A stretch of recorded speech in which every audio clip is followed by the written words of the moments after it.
Hello lovely soul, ayan welcome back po. Kumusta kayo?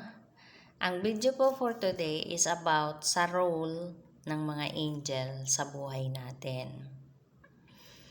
Ang mga angels po ay hindi lang magpapakita sa atin kung tayo ay mayroong crisis na pinagdadaanan sa buhay, kundi kasama po natin ang ating mga angels, ang ating guardian angels every single day. Okay po, yan po yung totoo. Nag-aalok po sila sa atin ng kanilang guidance, ng protection, ng unconditional love. Kasi po, their wisdom is designed para tayo ay tulungan. Para tulungan tayo na magkaroon ng kalinawan, ng kaliwanagan kapag tayo ay nako-confuse sa isang sitwasyon. Tinutulungan din po tayo ng mga angels para ma-overcome natin yung ating takot. Yung para kapag nagda-doubts tayo sa ating sarili, na andyan din po ang ating guardian angel para tayo ay tulungan na bumilib tayo sa ating sarili. Tinutulungan din po tayo ng mga angels para mapaghilom yung sugat na ating nararamdaman, yung ating emotional wounds.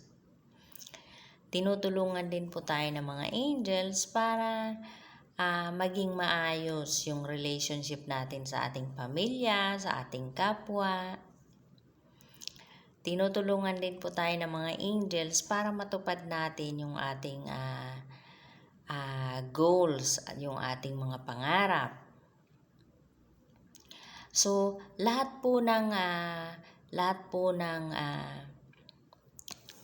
kailangan natin is laging naandyan yung ating guardian angels para tayo ay tulungan. Kasi nga, yun yung role ng mga angel sa buhay natin.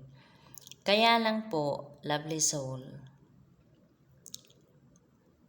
nasa sa iyo kung paano mo marirecognize yung mga messages na pinapadala sa iyo ng iyong guardian angel. Okay? And it's not enough na ma-recognize mo yung mga messages nila kung hindi mo naman aaksyonan.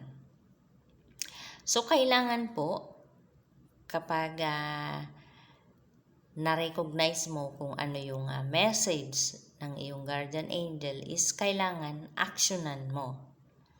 Kasi ang mga angels, magbibigay lang sila ng guidance sa'yo kung ano yung gagawin mo, pero hindi nila yun gagawin para sa'yo. Ikaw po mismo yung gagawa nun. Okay po, lovely soul? So, kaya kung lagi mo pong nakikita yung mga angel numbers, bawat angel numbers po na yan is may messages yan na pinapadala sa'yo. Kaya, it's up to you po kung paano mo marirecognize yung messages na yon. Okay po, lovely soul? So, yun lamang po. Thank you for watching. God bless and I love you. Like, share, and subscribe po.